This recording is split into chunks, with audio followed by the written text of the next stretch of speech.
Bonjour et bienvenue sur Projet Libre. Je m'appelle Walinou et je suis tombé dans la marmite du logiciel libre il y a plus de 20 ans. Libriste confirmé ou néophyte, venez découvrir avec moi les portraits des femmes et des hommes qui font le logiciel libre. Communauté, modèle économique, contribution, on vous dit tout. Chères auditrices, chers auditeurs, bonsoir. On est le 21 juin, le jour de la fête de la musique. Et c'est avec un grand plaisir que je reçois Florent Cailleret. Florent est un des fondateurs d'une coopérative, d'une SKIC qui s'appelle Common. Je dois dire que je suis un des sociétaires, même si je suis plutôt quelqu'un de dormant. J'avais, il y a quelques années, fait la rencontre de Common. J'avais trouvé le concept super et donc j'étais devenu sociétaire. Et c'est aussi, on va en parler, grâce à Common aussi, que j'ai découvert iOS, dont on va parler après, qui est un OS dégooglisé. Voilà, donc j'avais vraiment envie de parler avec un des fondateurs de la coopérative. Florent, écoute, bienvenue sur Projet Libre. J'espère que tu vas bien et merci beaucoup de prendre du temps pour parler avec nous. Merci à toi, c'est super d'avoir la parole. Écoute, j'ai essayé de chercher sur Internet des interviews, j'en ai pas trouvé beaucoup de toi. Est-ce que tu peux commencer par te présenter un petit peu pour nos auditrices et nos auditeurs? Oui, alors effectivement, je fais pas beaucoup d'interviews, je suis pas très visible dans les médias, mais j'essaye quand même d'être assez présent sur un certain nombre de tables rondes. Donc moi, je suis donc Florent Cailleret, je suis ingénieur de formation, ingénieur en aéronautique à la base, même pas informaticien, mais j'ai pris assez rapidement la tangente de l'informatique et notamment de l'informatique libre. Ayant un ordinateur sous Debian depuis 1994, je suis un peu dans la bande vieux con. Et du coup, j'ai assez rapidement fait de l'informatique dans mon métier, puisque dans l'aéronautique, en fait, j'ai commencé par faire beaucoup de simulations numériques en mécanique des fluides, qui est ma spécialité de départ, scientifique de départ.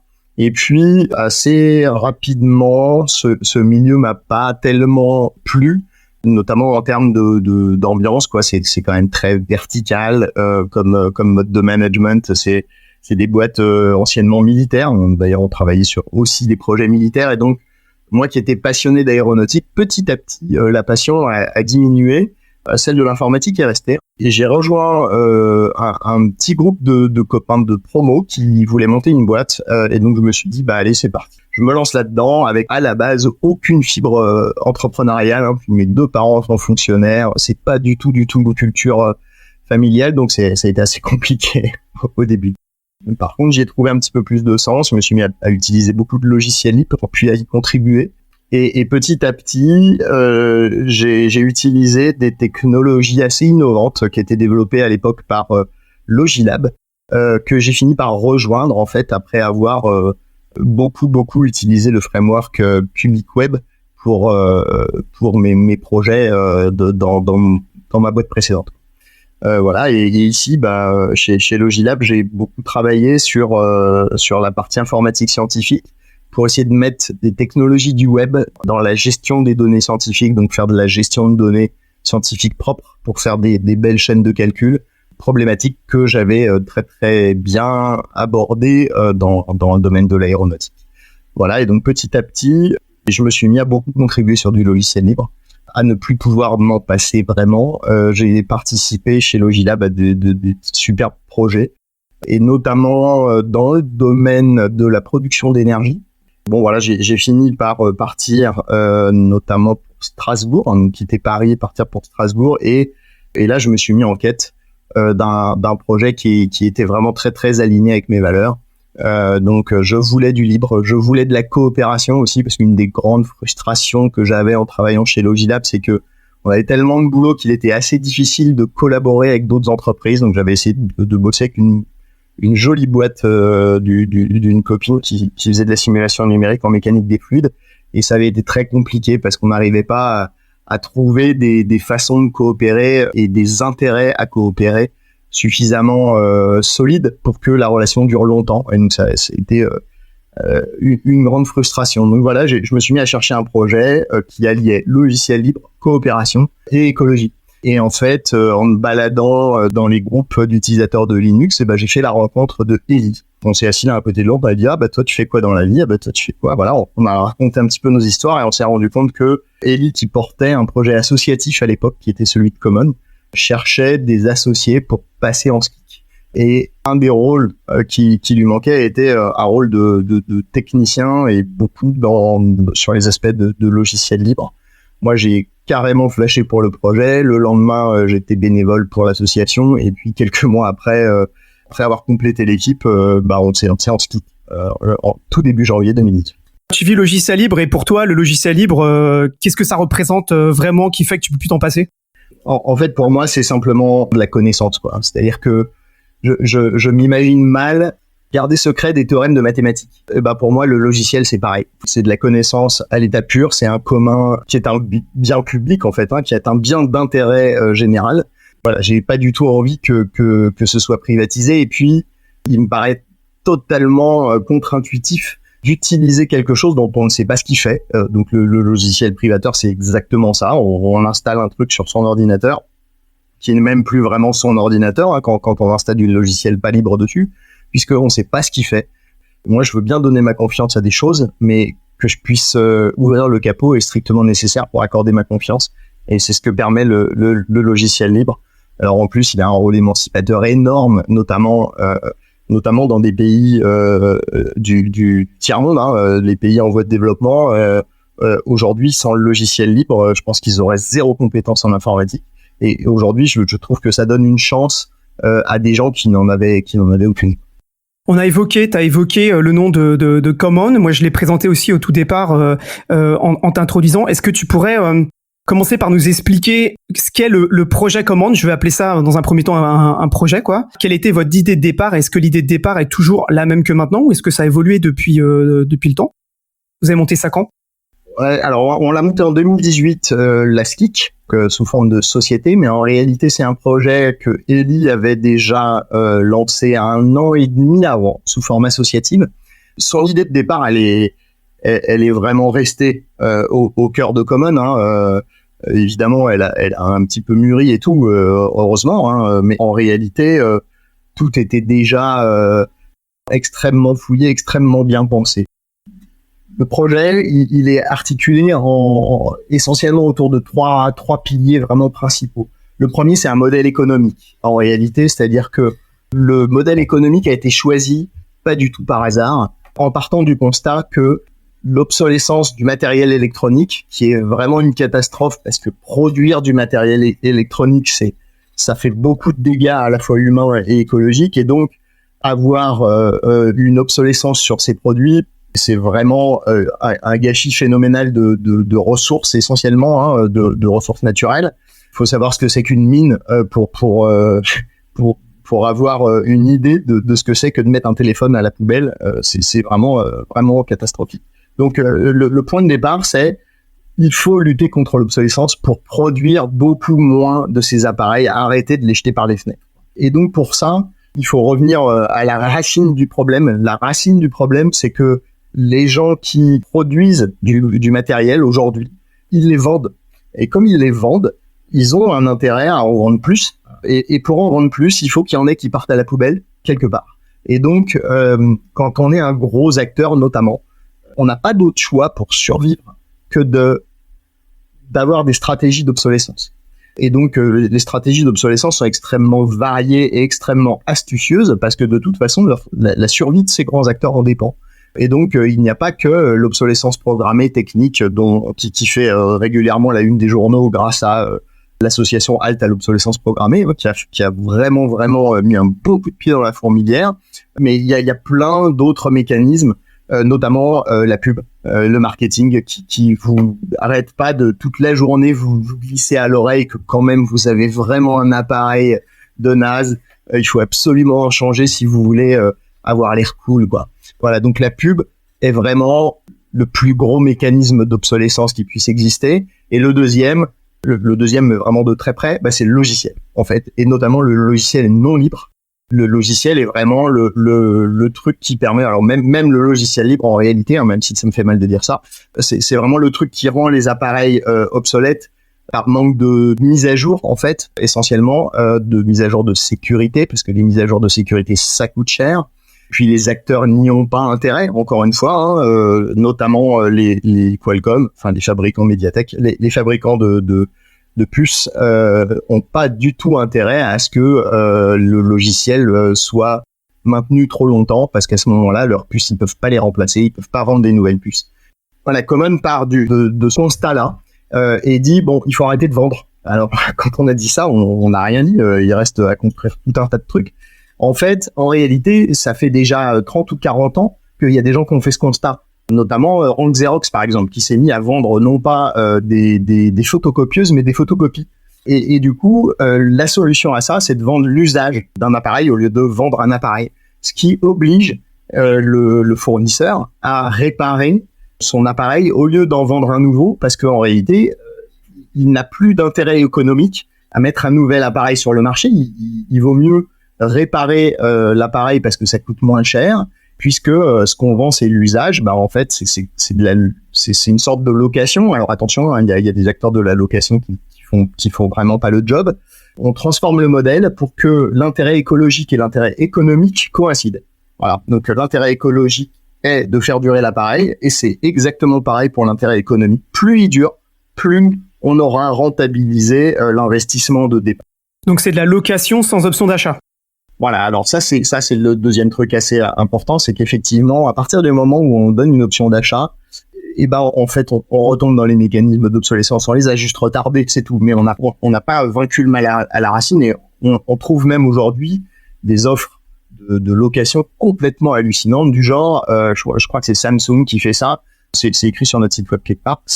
On vous offre un nouveau téléphone tous les 4 mois. Donc on arrive quasiment à l'exact opposé de l'objectif, alors que le modèle économique reste officiellement de la location. En réalité, évidemment, il y a beaucoup de reventes derrière tout ça. Et donc, ça devient juste un jeu de financier, purement financier, en fait, hein, à partir du moment où on achète et où on revend. L'étape de location, c'est quasiment du financement, en réalité, et donc on se transforme en banque, ce qui n'est pas du tout, évidemment, notre métier à nous.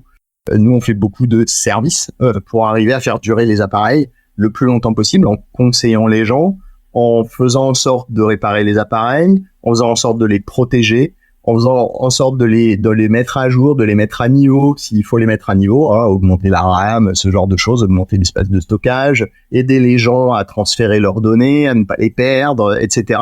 C'est ça qui permet de faire durer les appareils, de conserver les appareils entre les mains de leurs usagers.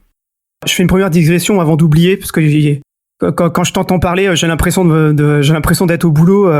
On bosse dans l'électroménager et on travaille sur le conditionnement. Et il y a pas très longtemps, le gouvernement a sorti un truc qui s'appelle le bonus réparation. Et je voulais juste savoir, parce que c'est un de mes sujets actuels, quoi. Je voulais savoir si c'était quelque chose dont vous bénéficiez, du bonus réparation ou pas. Est-ce que vous y avez droit ou pas, et qu'est-ce que t'en penses?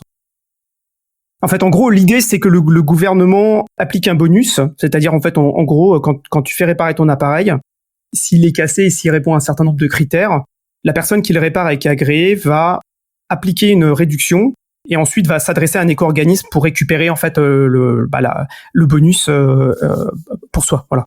Ok, alors clairement nous on n'en bénéficie pas et on peut pas en bénéficier. En fait, la coopérative reste propriétaire des appareils qu'elle achète. Je dis bien la coopérative, hein, et non pas les salariés ou non pas les cofondateurs. Hein. Il y a aujourd'hui 600 actionnaires environ dans la coopérative, donc qui possèdent toute la flotte.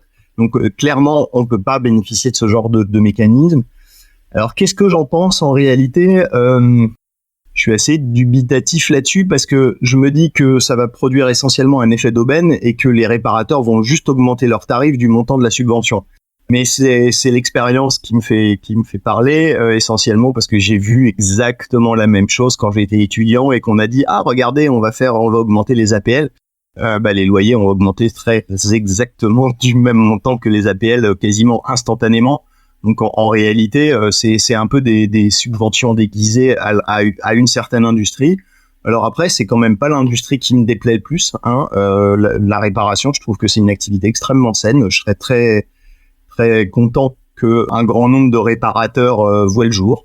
Je préfère qu'on subventionne ce genre de choses plutôt que les industries polluantes comme Total je sais pas moi, par exemple, en ne faisant pas payer le prix du carburant des avions à leur juste prix.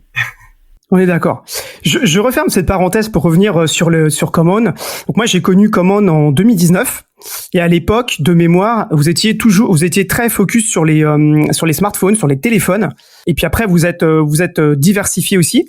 Mais à l'époque c'était très très axé autour des smartphones et autour des Fairphones en particulier. C'est un peu comme ça aussi que ça a attiré un peu mon attention. Ça, c'est toujours une des activités principales, la partie smartphone chez vous? Oui, ça reste une activité principale. Ça reste l'activité principale. Effectivement, aujourd'hui, on s'est un peu diversifié, alors dans plein de directions. Notamment, on fait d'autres appareils électroniques, des ordinateurs en particulier, des ordinateurs portables comme des ordinateurs fixes. Et aussi, maintenant, on travaille pas mal sur l'audio. Mais il y a plein de raisons historique d'avoir commencé par Fairphone. Une des raisons, c'est que Eli a un des tout premiers Fairphone 2, vraiment one of the first, c'est écrit dessus, sur son téléphone, et il s'est assez rapidement rendu compte que c'était un téléphone quand même ultra innovant, et du coup qu'il y a quand même un certain nombre d'inconvénients dus à cette jeunesse de conception, et notamment plein de petits faux contacts, plein de subtilités qui font que c'est un appareil difficile en réalité pour le grand public. Et il s'est dit, c'est justement le bon appareil pour montrer la plus-value d'un service comme celui de Common, parce que c'est pas facile de garder un Fairphone 2 longtemps. Faut disposer des pièces détachées, faut connaître tous les petits défauts qu'il a, faut être capable en fait de bien connaître l'appareil. Et du coup, Common pouvait gagner cette expertise, et on a gagné cette expertise assez rapidement. On a aidé plein de gens du coup à garder des Fairphone 2 pendant longtemps. Et puis évidemment, l'autre vraie bonne raison, c'est celle de base, c'est que Fairphone est l'acteur de très très très loin le plus innovant et le plus vertueux en matière de fabrication de matériel électronique. Ils ont une transparence vraiment très très importante. Si on lit les rapports qu'ils font, ils sont extrêmement détaillés, extrêmement précis. Ils ont une activité intense pour convaincre le reste de l'industrie qu'il faut être plus propre, qu'il faut grosso modo faire mieux dans tous les domaines, la conception, la fabrication, le transport, le packaging même. Et du coup, c'était un acteur naturel. On n'a pas envie de distribuer des appareils qui sont fabriqués dans des conditions lamentables par des gamins et éventuellement avec plein de morts dans les mines. Donc évidemment, Fairphone s'est imposé comme étant le premier constructeur avec lequel on avait envie de bosser. Depuis, c'est pas évident de choisir des nouveaux constructeurs parce que devant Fairphone, ils sont tous vachement moins bons. Mais on essaye quand même de trouver des critères qui nous permettent de s'ouvrir à d'autres gens, et notamment on essaye de trouver des acteurs qui ont une taille raisonnable, qui nous permettent d'avoir une influence sur eux et de leur dire, regardez, il faut augmenter les durées de garantie, il faut améliorer tel point de conception, il faut permettre d'installer du logiciel libre dessus, ce genre de critères. Donc on a tout un tas de critères internes pour choisir du matériel qui reste pour nous ce qui se fait de mieux ou avec les meilleurs acteurs du marché. Donc cette ouverture, elle est quand même très maîtrisée, cette ouverture en termes de produits. En termes de marché, on s'est aussi ouvert depuis aux entreprises, ce qu'on ne faisait pas au tout début. On faisait que des particuliers.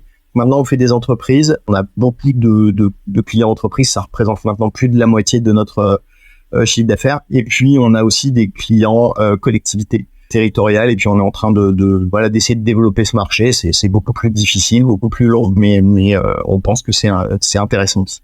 Alors, avant qu'on rentre plus en détail, parce qu'il y a un sujet qui m'intéressait vraiment très fortement, c'était comment on gère une flotte d'appareils et comment on la fait durer plus longtemps. Mais avant, j'aimerais bien que tu nous redétailles un peu, le modèle économique. Le modèle économique, il est assez clair. On commence par acheter des appareils. Donc, c'est nous qui faisons l'investissement. Donc, on emprunte de l'argent essentiellement. On se fait aussi aider par tout un tas de sociétaires comme toi par exemple qui nous aident à financer nos appareils.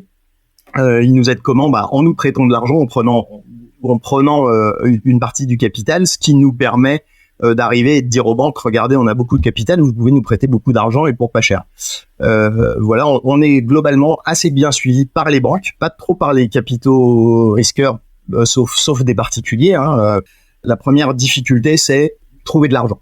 Donc une fois qu'on a trouvé de l'argent, on achète ces appareils, on les met en location avec service, alors en faisant bien attention à plein de choses, notamment qu'ils soient à jour, si possible, avant de les envoyer. Donc on les met à jour, on installe dessus une protection écran. Enfin voilà, on essaye de faire en sorte que l'appareil arrive dans de bonnes conditions, et si jamais il était un peu malmené, qu'il soit toujours en vie le plus longtemps possible et le moins abîmé possible par son usager. Et donc par exemple, les protections écran, c'est des choses qu'on abîme souvent. Nous on les change gratuitement, c'est inclus dans le service parce que on y a un intérêt économique. En réalité, encore une fois, on a de la bonne volonté aussi, mais on a aussi un intérêt économique qui coïncide, ce qui veut dire que c'est durable. Même si les cofondateurs finissent par un jour quitter le projet, par exemple aller à la retraite, même si c'est dans très très longtemps. Mais si un jour tout cela arrive, en réalité, l'intérêt économique restera là et du coup, le projet, il sera pérenne, quoi. Ça, c'est un des trucs importants. Donc, ce modèle économique-là, pour nous, il est extrêmement stable. Une des subtilités qu'on a apportées relativement récemment à tout ça, alors non, j'ai pas fini sur les clients. Donc, les loyers, comme on a intérêt à ce que le client garde le plus longtemps possible son téléphone, on fait des loyers dégressifs. C'est-à-dire que plus le client garde l'appareil longtemps, moins il payera cher. Ce qui est logique d'une part vis-à-vis de l'amortissement comptable des appareils, mais c'est aussi logique pour que il ait un intérêt à le garder un petit peu plus longtemps. Si le loyer a considérablement baissé, ce qui est le cas chez nous, je vais donner des chiffres après. Évidemment, le client aura du mal à se dire tiens, je vais reprendre un nouveau téléphone tout neuf et payer 4 fois plus cher qu'avant. Voilà, donc pour vous donner un exemple, aujourd'hui, si vous allez sur notre site web, que vous allez regarder le Fairphone 4, donc vous avez un engagement sur 1 an minimum. Les mensualités sont de 29,60 € et au bout de 5 ans, vous tombez à 11 € par mois. Voilà, donc le modèle économique, il permet d'inciter les gens à garder l'appareil et à chaque fois, on rajoute des réductions si il n'y a pas eu de casse, par exemple, s'il n'y a pas eu de vol, ce genre de choses. C'est-à-dire si, grosso modo, vous prenez soin de votre appareil, le tarif diminue encore un petit peu. Voilà le modèle économique. Après, on a rajouté une petite subtilité, mais qui, pour nous, est porteuse d'énormément de sens. Aujourd'hui, on a un accord avec Fairphone, dont on a parlé sur notre blog d'ailleurs, qui consiste à reverser une partie des loyers à Fairphone. Alors pourquoi est-ce que ça c'est un peu structurel et c'est vraiment pour nous le modèle ultime, c'est que en réalité Fairphone eux-mêmes, ils ont une contradiction puisqu'ils font de la vente. Donc eux, ils n'arrêtent pas de travailler pour la durabilité de leurs appareils en faisant des appareils modulaires, réparables. Ils font un boulot extraordinaire. Et en réalité, un jour, s'ils ont vraiment le succès qu'ils méritent, et c'est en train d'arriver, ils feront face à la même difficulté que les autres, c'est-à-dire que leur modèle économique de la vente rentrera en contradiction avec leur objectif de faire durer les appareils. Et du coup, nous, on a conscience de ça aussi depuis le début, mais eux aussi, ils ont une grande maturité vis-à-vis de ces sujets. Et donc, on les a titillés, pour pas dire harcelés, pendant un paquet de temps, pour monter ce genre de modèle économique où, en réalité, eux, ils ont un intérêt à ce que l'appareil dure longtemps, y compris financier, puisqu'on leur reverse une partie des loyers. Donc, ils vont gagner avec nous. Avec Common, ils vont gagner plus d'argent que s'ils avaient vendu leur appareil à un particulier ou à une entreprise grâce à la portion des loyers qu'on leur reverse. L'objectif final, notre rêve absolu, ce serait que en réalité, l'argent gagné par les fabricants puisse leur servir à faire de la R&D pour améliorer encore leurs appareils. Et donc, ils ne gagnent pas d'argent par la vente, mais qu'ils gagnent de l'argent par la durabilité. Dans le temps, avoir une source de revenus extrêmement stable grâce à la location. Et dans ce cas-là, ils pourraient se concentrer sur un métier et le faire bien. c'est-à-dire concevoir des téléphones et le logiciel qui va avec et le maintenir, parce que c'est aujourd'hui un centre de coût phénoménal, alors que en réalité, ça devrait être plutôt un gain et non pas une charge. Et donc dans notre modèle à nous, faire durer les appareils, c'est un gain. On essaie de transférer une partie de tout ça aux fabricants.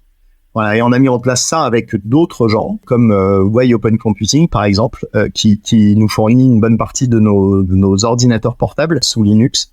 Donc on a mis en place le même genre de mécanisme et ils ont exactement la même conscience de tout ça que Fairphone. Donc ils ont bien compris aussi l'intérêt de ce modèle sur le long terme.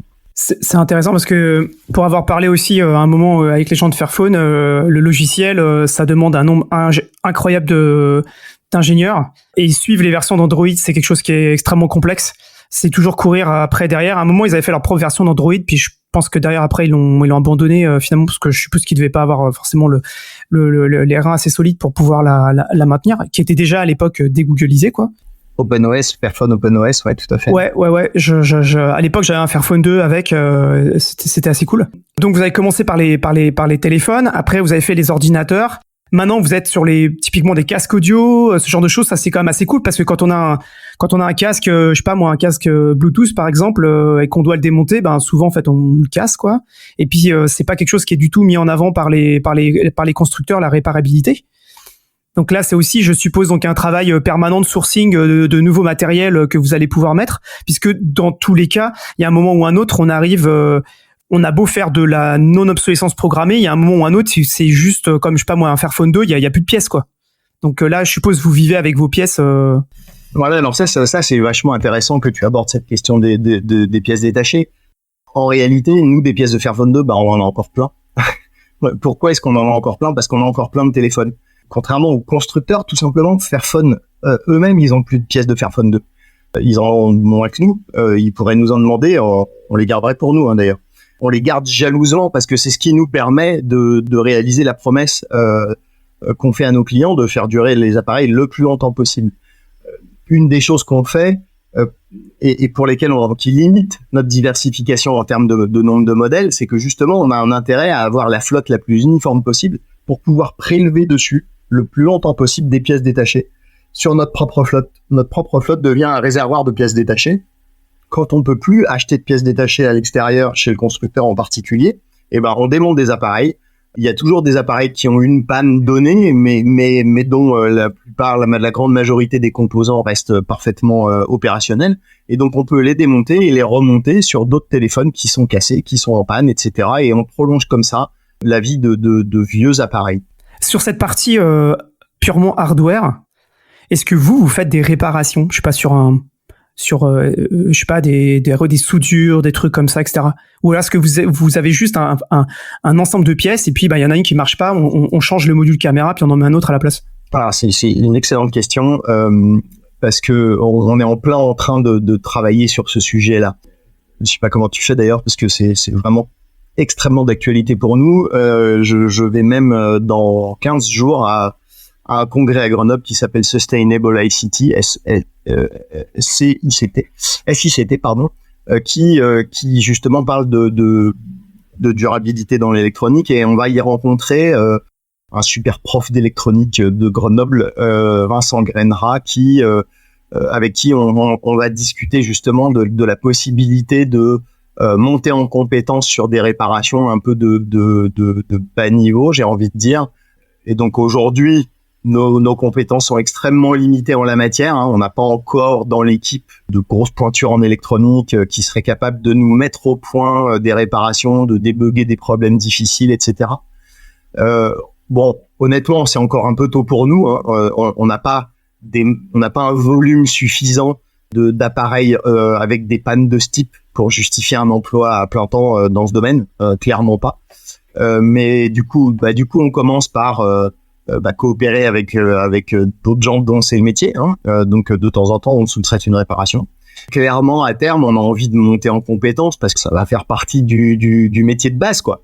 On attend aussi d'avoir les reins suffisamment solides financièrement pour être capable de payer quelqu'un à faire ça plus ou moins plein temps chez nous. Mais clairement, on a bien ça en tête. Donc aujourd'hui, on ne sait faire que des réparations, des soudures extrêmement simples. Et encore, ça perturbe beaucoup les opérations aujourd'hui. Donc on a plutôt tendance à les sous-traiter à des gens qu'on connaît bien et dont on sait qu'ils vont nous faire du super boulot, comme l'association Déclic à côté de chez nous. Enfin bref, voilà, on essaye de trouver une situation suffisamment stable pour à la fois réparer nos appareils et monter en compétences en parallèle. J'ai encore des tonnes de questions sur la partie hardware, mais comme je fais un podcast sur le logiciel libre, on va revenir un peu sur la partie soft. Et donc là, ce qui est vachement intéressant, c'est que donc on se retrouve avec donc des téléphones sous Android, des ordinateurs sous Linux. Donc là, on comprend bien d'où vient cette influence maintenant. Et je voudrais que tu nous racontes votre rencontre avec, alors je sais pas si on dit iOS. Oui, c'est vrai, tout à fait.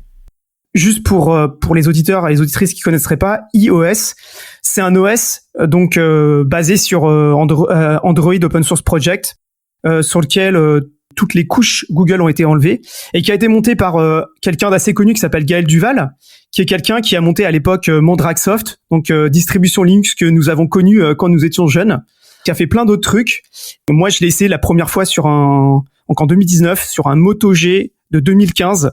Et mon téléphone a retrouvé une seconde jeunesse. J'ai halluciné. Ça explique aussi comment on peut faire tenir assez longtemps un téléphone par le fait aussi qu'en changeant d'OS, le téléphone retrouve des performances correctes, quoi. Voilà. Ouais, tout à fait. Alors, il y a beaucoup de choses dans ce que tu viens de dire. Effectivement, on a commencé par faire du Fairphone OpenOS. Donc, c'était avant que eFoundation existe. Maintenant, aujourd'hui, si vous voulez les trouver sur Internet, il vaut mieux taper Murena, qui est le nom commercial de l'entreprise.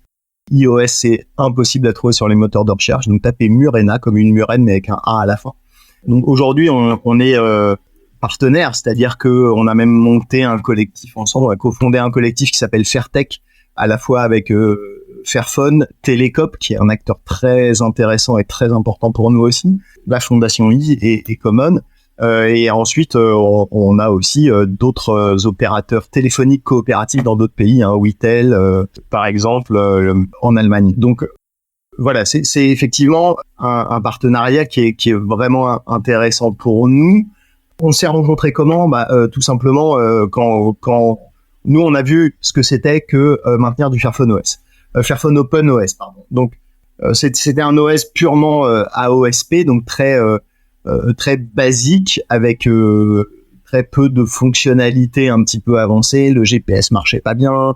Il y avait un paquet de difficultés à utiliser Fairphone OpenOS pur. Donc nous, on avait côté Common fabriqué une image vraiment avec des moyens techniques extrêmement faibles, sachant qu'on n'a pas de compétences en développement logiciel mobile en fait en interne, très peu. On avait fait une image en installant tout un tas de softs qu'on voulait voir sur les téléphones pour les rendre plus pratiques. Donc, on avait installé MicroG.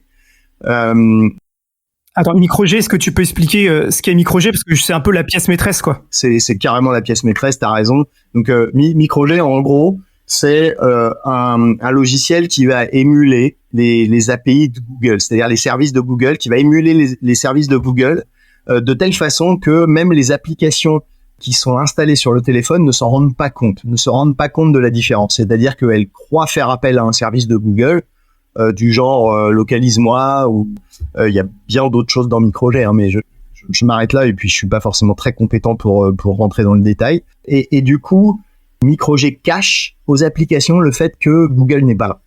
Ce qui fait que un certain nombre d'applications qui avant d'installer MicroG plantait carrément instantanément parce qu'elle faisait appel à un service Google qu'elle ne trouvait pas. Grâce à MicroG, déjà, elle plante pas.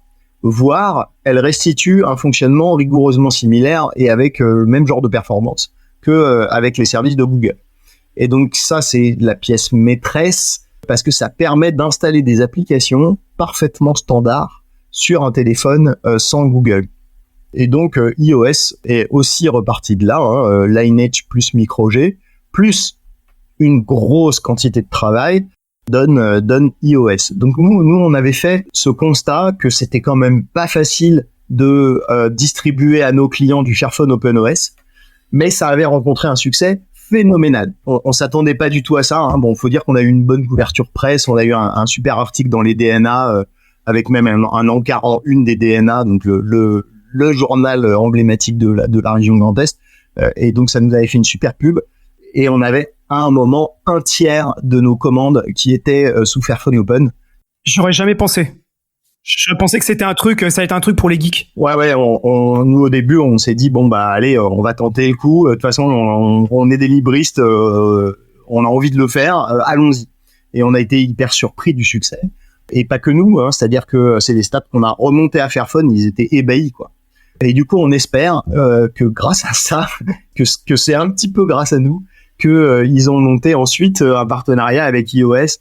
Bon, faut pas se leurrer, hein, on a eu une influence assez faible là-dessus. Je pense que l'influence principale, c'est Agnès Crépet, qui est une super développeuse française qui a rejoint Fairphone, qui du coup avait probablement déjà connaissance de Gaël Duhal, ou en tout cas ça a dû faciliter un petit peu les premières prises de contact.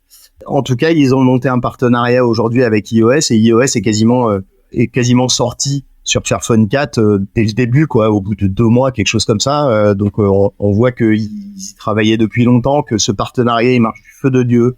Au sein de Fairtech, il y a des réunions quasiment toutes les semaines. Voilà, donc c'est vraiment super. Et donc là, on a décidé de lâcher notre incompétence sur Fairphone OpenOS au bénéfice de la super compétence de l'équipe de Murena, qui est vraiment en plus qui est une force de frappe complètement hallucinante par rapport à ce que nous on aurait été capable de développer. Et puis voilà des compétences au top dans le domaine du développement en informatique mobile. C'est quoi votre stratégie par rapport à ça? L'idée c'est quoi? C'est d'avoir une partie de votre parc, donc c'est majoritairement des Fairphone, je suppose.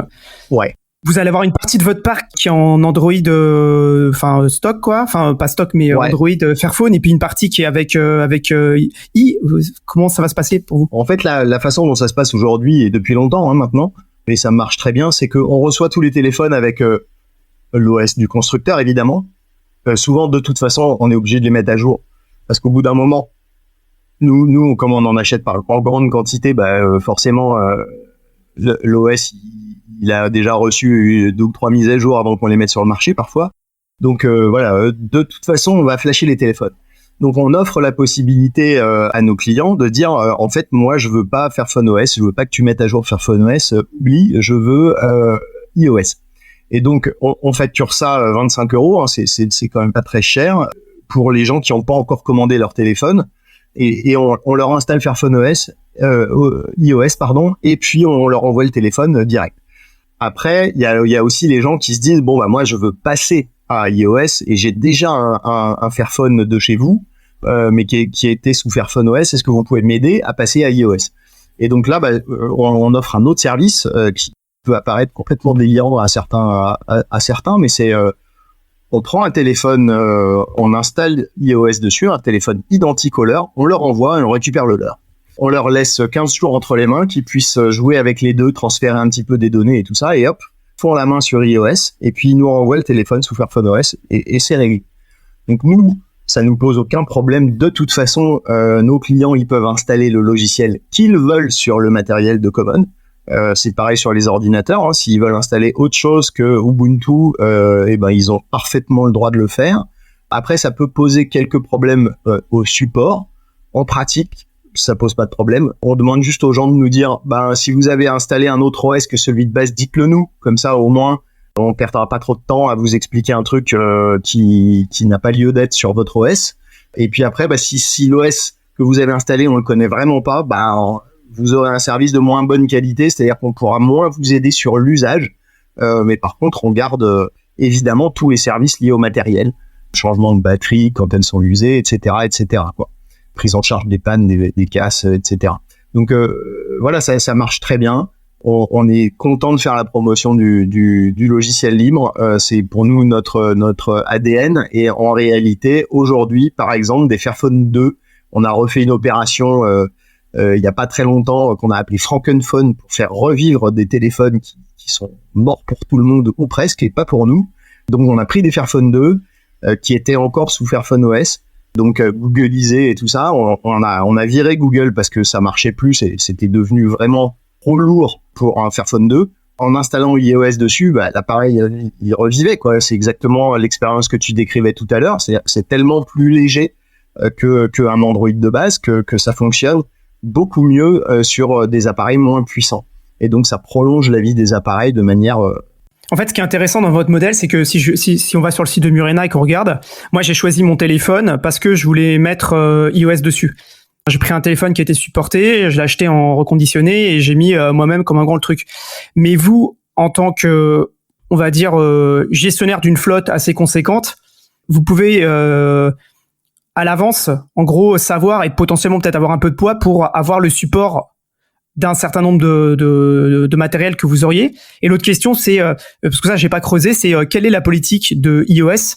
Je pense que j'essaierai un jour d'inviter Gaël Duval pour qu'il en parle plus. Ouais, ce serait super. Mieux, mais quelle est la politique en termes de durée de support, en fait? Parce que pour vous, c'est quand même le nerf de la guerre. Si vous avez des Fairphone qui ont déjà 5 ans ou je sais pas combien, et que vous voulez faire durer encore 2-3 ans, mais que l'OS en lui-même, il peut plus être mis à jour, en fait, c'est l'OS qui devient limitant, c'est plus le hardware qui devient limitant. C'est exactement ça. Aujourd'hui, pour nous, le problème, c'est le logiciel. C'est pour ça que les efforts que font Fairphone ont maintenant, là, ils ont quand même arrêté le support du Fairphone 2, mais enfin, après un nombre d'années considérable, hein, je veux dire, c'est les seuls de loin à avoir fait tous ces efforts-là. Parce qu'il n'y a plus de pièces. Et il y a plus de pièces, mais surtout quel intérêt financier. Enfin, c'est un coût, comme tu disais, c'est un coût énorme de porter sur des vieux appareils des nouvelles versions d'Android, parce que en réalité il y a aucune coopération des autres acteurs. Fairphone a dû se débrouiller tout seul. C'est une boîte minuscule par rapport à Qualcomm. N'empêche que c'est eux qui ont fait tout le boulot de reverse engineering de certains trucs de Qualcomm pour être capable de les porter sur leur appareil sous Android 11, je crois, sur Fairphone 2 quoi. Donc ils ont fait un effort qui est absolument délirant par rapport au reste de l'industrie. Et éventuellement, tu pourrais inviter Agnès Crépet, qui a beaucoup de choses à raconter là-dessus et qui est vraiment super. Et donc voilà, on bénéficie de leurs efforts. Et c'est pour ça que on n'a pas envie d'acheter des téléphones de n'importe qui, parce que des gens qui font des efforts comme ça, c'est à eux qu'il faut acheter le matériel, quoi. Ils sont rares. En réalité, nous, on peut pas faire grand-chose par rapport à ça. C'est-à-dire que on n'a pas la possibilité de développer un OS aujourd'hui. Et puis en réalité, il y a des gens qui le font très bien et qui le font beaucoup mieux que nous on le ferait. On est une coopérative, coopérons. Voilà, donc on coopère avec les meilleurs acteurs du secteur. Aujourd'hui, c'est Fairphone et Murena, clairement. On a aussi beaucoup de discussions avec d'autres constructeurs. On sait aujourd'hui que Crosscall est quand même vachement, donc qui est un autre type d'appareil qu'on fournit, qui a d'autres caractéristiques que le Fairphone, hein, notamment il axe sa durabilité beaucoup sur la robustesse. Et eux, ils sont quand même très intéressés aussi pour essayer de fournir du support logiciel sur le long terme. Donc on n'a pas encore les retombées significatives par rapport à ce que fait Fairphone, mais on voit qu'il y a un intérêt. En France, en plus, il y a l'indice de réparabilité et l'indice de durabilité qui mettent quand même une bonne pression sur les constructeurs. Et voilà, ça nous aide. Alors je dis ça nous aide. En réalité, on regarde pas ça de manière passive.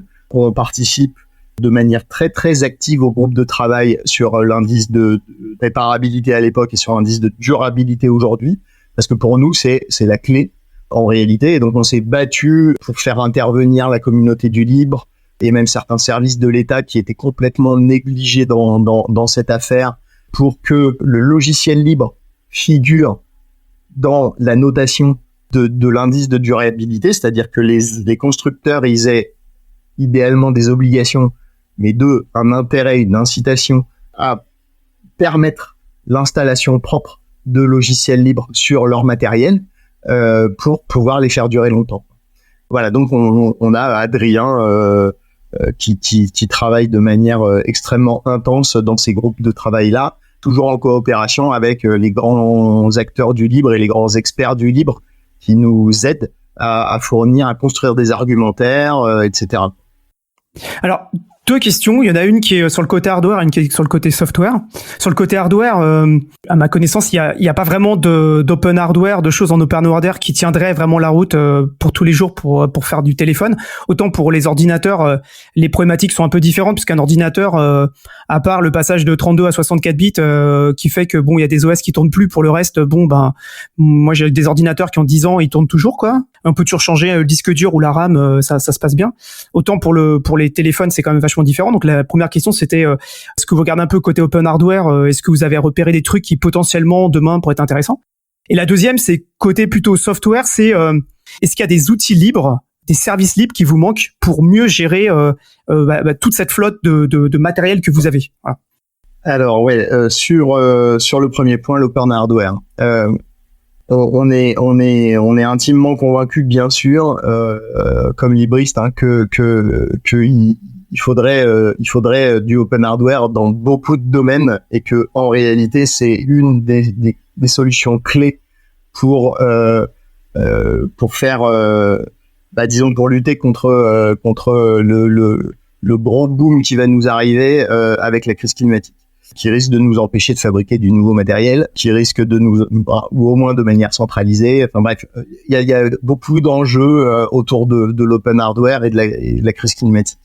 Donc on essaye de favoriser tout ce qu'on peut dans ce domaine, mais en réalité il y a assez peu d'initiatives. Alors côté téléphone, à ma connaissance, il y en a à peu près aucune.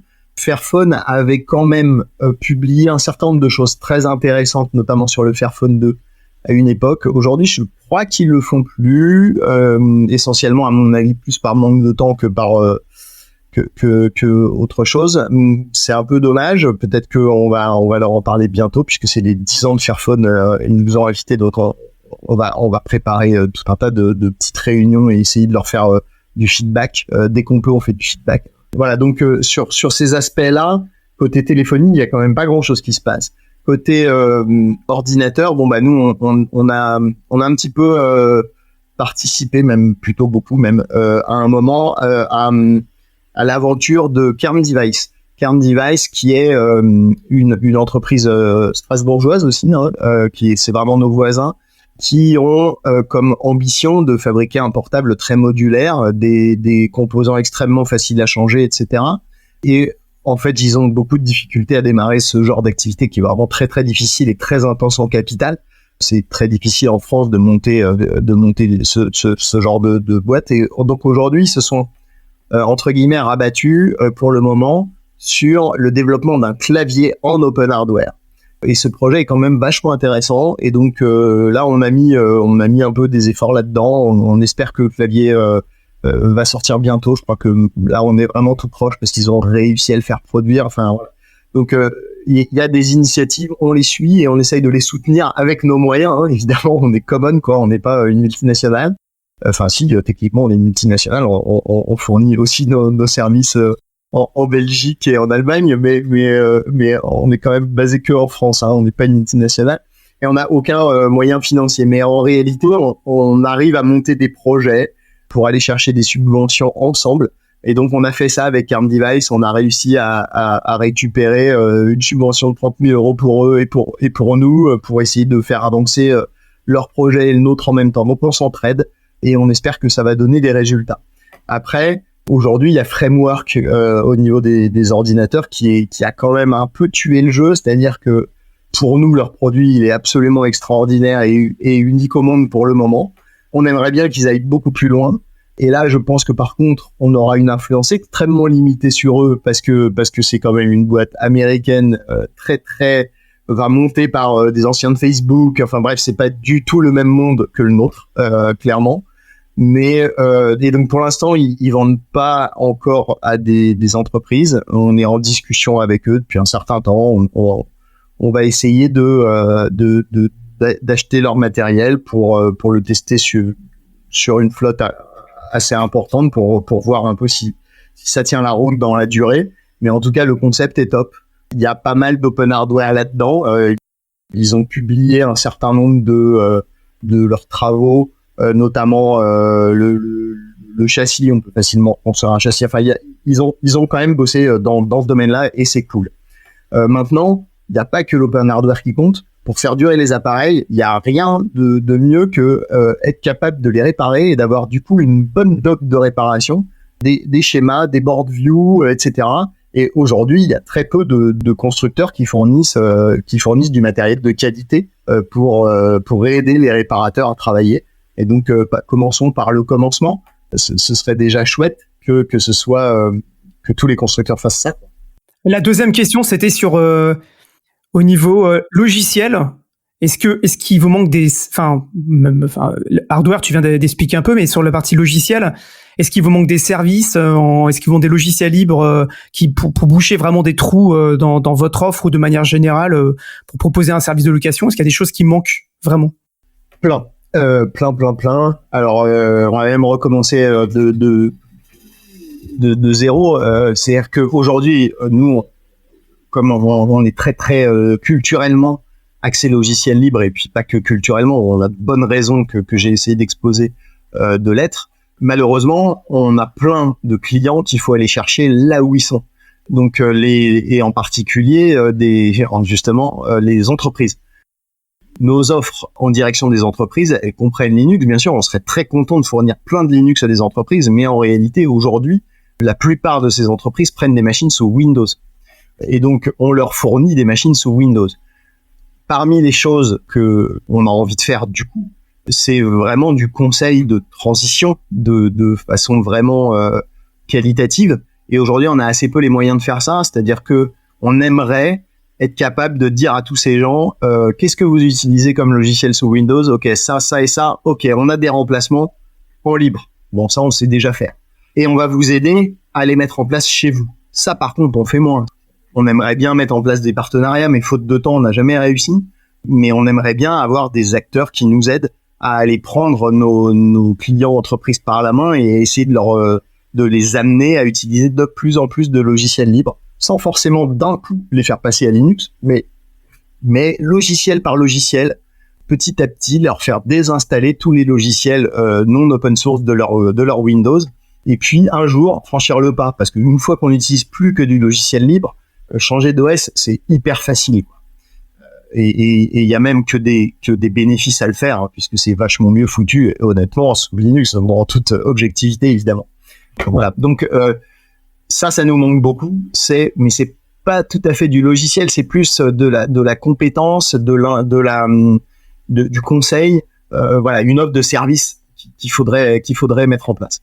Ensuite, l'étape, j'ai envie de dire d'après, même si techniquement, nous on a envie que ce soit avant, et moi le premier, on aimerait mettre en place de l'infogérance, comme on dit, sous Linux, c'est-à-dire être capable de fournir des services vraiment de haut niveau à nos clients sous Linux. Donc typiquement de la télédistribution de logiciels, de la téléconfiguration de logiciels, de la mise en place de tout leur système d'information, et ce avec on imagine aujourd'hui, enfin ce que j'imagine aujourd'hui, c'est utiliser des technologies qui sont vraiment faites pour ça, de configuration de machines. Alors, ça peut être très sobre, hein, ça peut être du script qu'on exécute à distance via des ponts SSH, enfin on peut via des serveurs de rendez-vous, enfin bon bref, on peut faire des trucs chouettes. En 2023, tu as des outils de gestion de conf qui permettent de faire ça. Voilà. Mais gérer un desktop Linux comparé à gérer un serveur Linux, pour avoir vu mes collègues il y a très longtemps gérer le desktop Linux de l'Assemblée nationale, c'est un métier, quoi.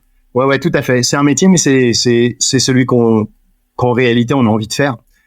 C'est-à-dire qu'aujourd'hui notre support c'est ce qu'il fait en pratique, hein, mais il le fait avec des moyens techniques qui sont limités.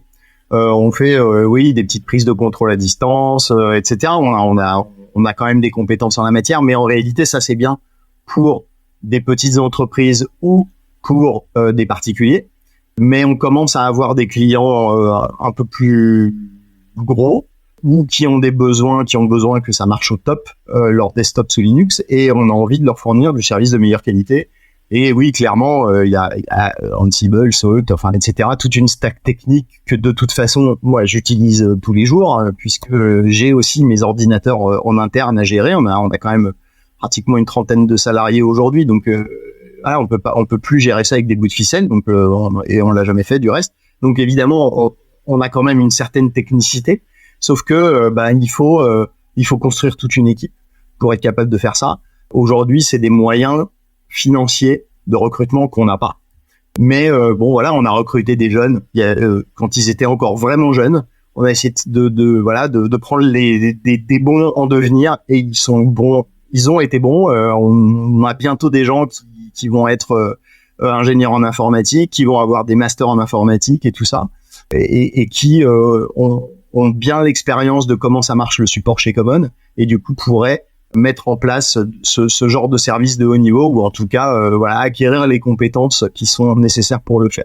Voilà, donc tout ça est clairement la direction dans laquelle on va, mais on y va tout doucement, malheureusement, ou heureusement, parce que c'est peut-être la meilleure façon de faire. Voilà, en tout cas, on y va résolument. Alors, c'est bien parce que ça introduit ma question suivante, qui est quels sont les prochains défis qui attendent Common, en fait? Alors ça c'est intéressant aussi. Les prochains défis là, c'est grosso modo de devenir extrêmement efficace pour reconditionner nos propres appareils et les relouer, notamment les ordinateurs. La relocation d'ordinateurs portables, c'est vachement compliqué en fait, parce que un ordinateur portable qui a eu une première vie, faut vraiment qu'il soit en très bon état pour être capable de le relouer comme ça sans rien faire dessus. Donc ça arrive, mais mine de rien, c'est des appareils mobiles, et du coup ça tombe, ça prend des coups, etc. C'est pour ça que on essaye de favoriser les ordinateurs fixes, d'ailleurs, parce que eux, pour le coup, ils sont vraiment durables. Les portables, c'est vachement moins durable. Donc on récupère des portables qui sont parfois dans un très mauvais état, et donc on n'a pas mis en place toute l'architecture qu'il faut aujourd'hui pour les gérer efficacement, c'est-à-dire notre magasin en ligne, il permet pas facilement de mettre en place des ordinateurs reconditionnés avec différents grades, de gérer le stock des ordinateurs reconditionnés, même si aujourd'hui on sait gérer les stocks de neuf, mais pas trop les stocks de reconditionnés sur le magasin en ligne. Donc on a quand même tout un outillage, toute une base de données bien foutue. On connaît tous nos appareils et on sait où ils vont. On les gère parfaitement dans notre ERP open source, en passant Odoo, mais on sous-exploite toute cette gestion de stock pour la mise en place des ordinateurs reconditionnés sur le magasin en ligne. Donc il y a un des gros défis qui nous arrive, c'est toute cette chaîne à la fois informatique et logistique de gestion efficace et rapide en fait, pour remettre le plus vite possible sur le marché, pour qu'ils soient de nouveau utilisés et qu'ils dorment pas dans un placard trop longtemps, les appareils, les ordinateurs reconditionnés, et notamment les portables, sur lesquels franchement économiquement des fois c'est compliqué de s'y retrouver. Changer un châssis par exemple, ça prend beaucoup trop de temps pour être rentable économiquement, donc on a plutôt intérêt à louer l'ordinateur vraiment pas cher s'il est en très mauvais état. Donc voilà, tout ça reste un peu à affiner, on va dire. Évidemment, on a tout un tas d'idées, on a déjà de la pratique, parce qu'en réalité, avec les téléphones, on fait ça depuis longtemps. Mais en réalité, le téléphone, c'est plus facile. Ils nous reviennent en moins mauvais état, ou en tout cas, on a une facilité à changer l'équivalent du châssis, changer la coque d'un téléphone.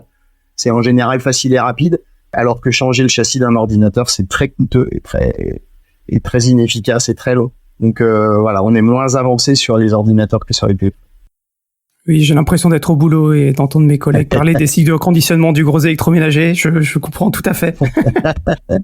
Avant de terminer, je voulais aborder une dernière question. C'est les logiciels que vous utilisez en interne. Vous utilisez un logiciel que j'aime particulièrement qui s'appelle Odoo, et dans lequel vous pouvez gérer toute la partie reconditionnement avec le magnifique module de réparation, ce que j'avais déjà fait ailleurs aussi. Qu'est-ce que vous utilisez juste comme ça, comme palette de logiciels qui est en interne, un peu, j'allais dire, pas emblématique, mais un peu représentatif, quoi? Pas grand-chose en fait, parce qu'aujourd'hui Odoo fait beaucoup de choses. Enfin, fait beaucoup de choses chez nous. Alors, faut savoir que nous, on a beaucoup développé de modules Odoo custom.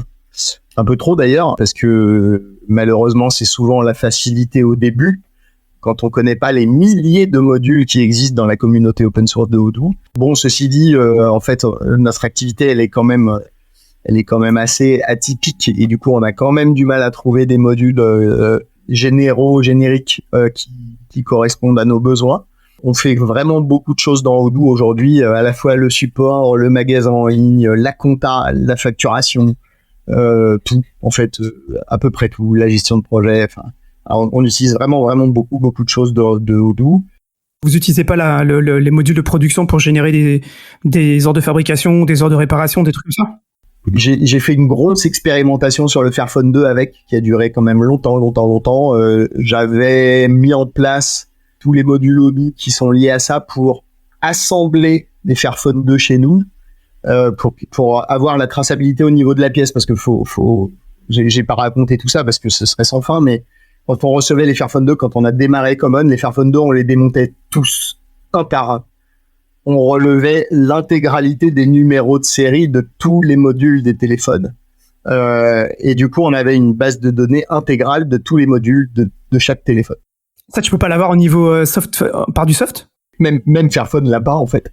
Et du coup, on était capable de traquer les modules par module et de dire, voilà, j'ai démonté tel module de tel téléphone, je l'ai remonté dans tel autre pour le réparer.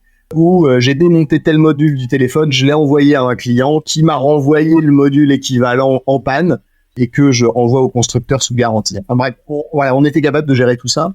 En réalité, aujourd'hui, on n'a plus besoin de tout ça. Enfin, c'était une machinerie extraordinaire. C'est très beau techniquement, mais on avait beaucoup de données à récupérer qui initialement étaient gérées avec des feuilles de calcul. Et la récupération de ces données a été un enfer sur Terre pendant longtemps. C'est un moment où notre activité explosait et j'étais le seul informaticien et j'ai explosé en vol sur ce projet-là parce que c'était trop ambitieux en fait à faire tout de suite, quoi.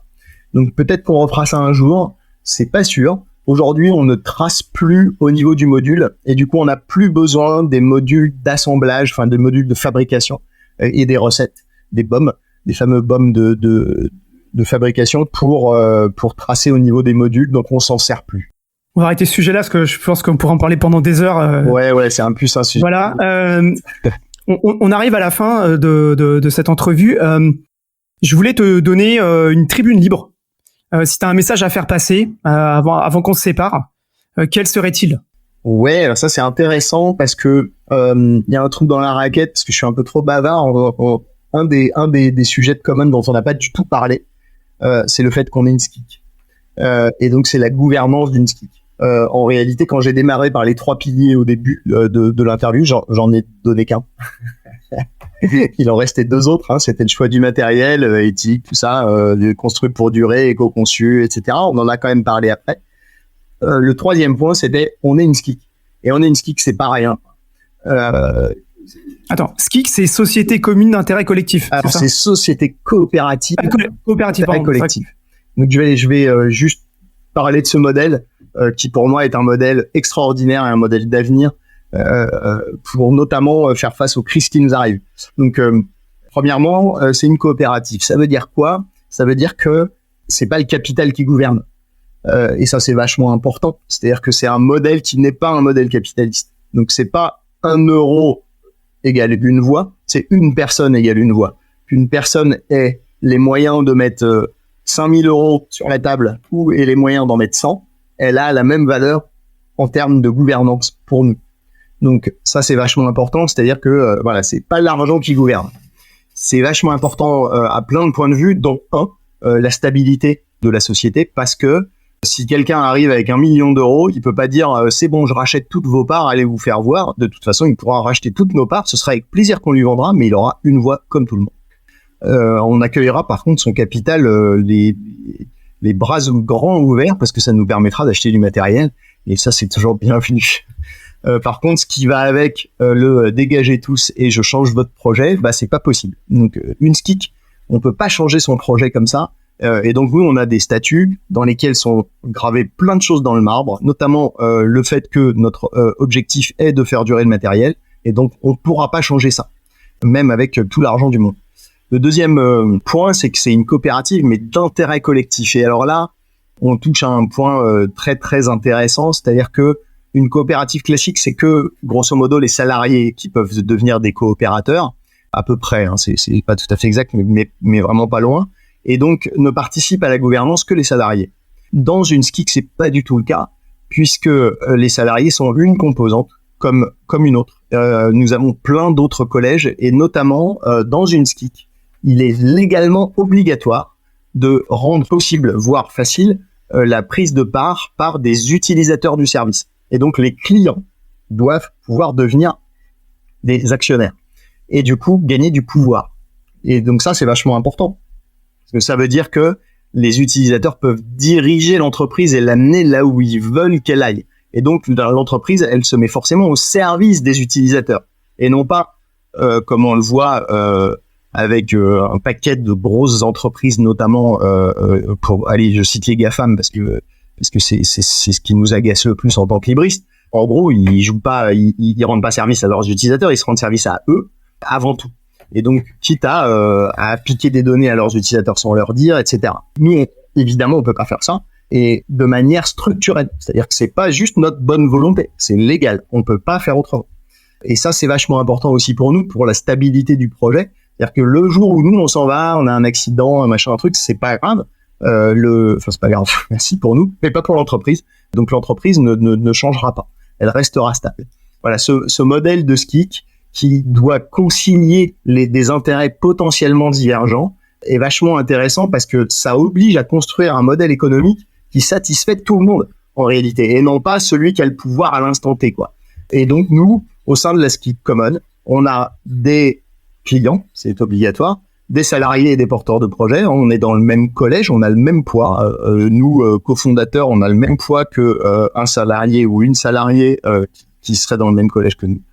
On a des producteurs, des fabricants de matériel. Donc, Way Open Computing, par exemple, fait partie de la SCIC, et donc a son mot à dire sur la gouvernance. Et vous voyez que rien qu'en citant ces trois-là, ils ont potentiellement des intérêts divergents. Les salariés vont dire, nous, on voudrait avoir un salaire plus élevé. Les utilisateurs, ils vont dire, ouais, mais vous êtes gentil, mais si vous avez un salaire plus élevé, les prix vont augmenter. Et nous, on a envie que les prix diminuent, au contraire. Et les producteurs, ils vont dire, ouais, mais vous êtes gentil, si vous nous mettez la pression pour acheter les ordinateurs moins chers, on vit comment, nous? Pareil, j'ai oublié les financiers. Et les financiers, c'est pareil, ils ont un rôle vachement important. Puisqu'on doit commencer par acheter des appareils, eux aussi, ils ont un intérêt à être dans la SCIC. Et on a un certain nombre d'investisseurs dans la SCIC qui nous permettent d'avoir de l'argent. Voilà, donc ce modèle-là de société coopérative d'intérêt collectif est un modèle qui est un modèle non capitaliste, dont on veut faire la démonstration de l'efficacité. Et je pense qu'on y arrive aujourd'hui, puisque on a des sociétaires qui sont tous contents, ils sont très nombreux. Globalement, le modèle est plébiscité à la fois par tous les sociétaires. On aimerait bien aujourd'hui augmenter la visibilité de ce modèle et favoriser la participation de nos sociétaires, et on y travaille d'arrache-pied en espérant pour la prochaine AG montrer qu'on a beaucoup progressé dans ce domaine et qu'on va donner encore plus de pouvoir à des gens de l'extérieur de l'entreprise pour avoir de l'expertise, pour avoir des intérêts divergents et innover en termes de modèle. C'est une bonne conclusion, c'est un éloge de la SCIC. On n'a pas parlé des licornes, qui est un regroupement des différentes SCIC, mais on pourrait en reparler dans une autre émission à un autre moment, parce que c'est un sujet vraiment passionnant. Et aussi pareil, on n'a pas parlé de Télécope, mais on pourrait en reparler aussi.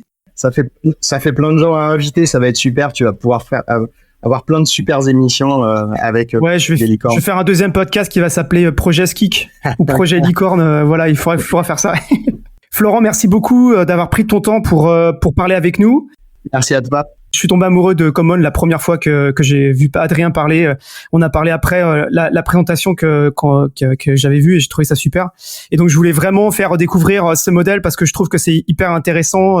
Et puis votre approche du logiciel libre, votre approche de combattre l'obsolescence programmée par justement le logiciel libre aussi. En tout cas, moi je suis super content d'avoir pu échanger avec toi sur ce sujet-là. Je vais encore une fois te remercier, et je vais dire pour nos auditeurs et nos auditrices que j'espère qu'ils ont aussi apprécié cet échange, et que si c'est le cas, qu'ils n'hésitent pas à partager cet épisode autour d'eux sur les réseaux sociaux, à nous faire des commentaires aussi sur les plateformes de streaming, puisque le podcast est disponible sur toutes les bonnes plateformes de streaming. Voilà. On a d'autres épisodes qui vont venir pour parler de d'autres métiers et d'autres projets aussi, et que ça va être très sympa. Florent, écoute, merci beaucoup, et puis à bientôt, j'espère. Eh ben, un grand merci à toi et ouais, continue ton émission, elle est super. J'en ai écouté quelques-unes du coup, c'est vraiment chouette. Bon travail, et bon courage à toi pour continuer. Merci Au plaisir. et à bientôt.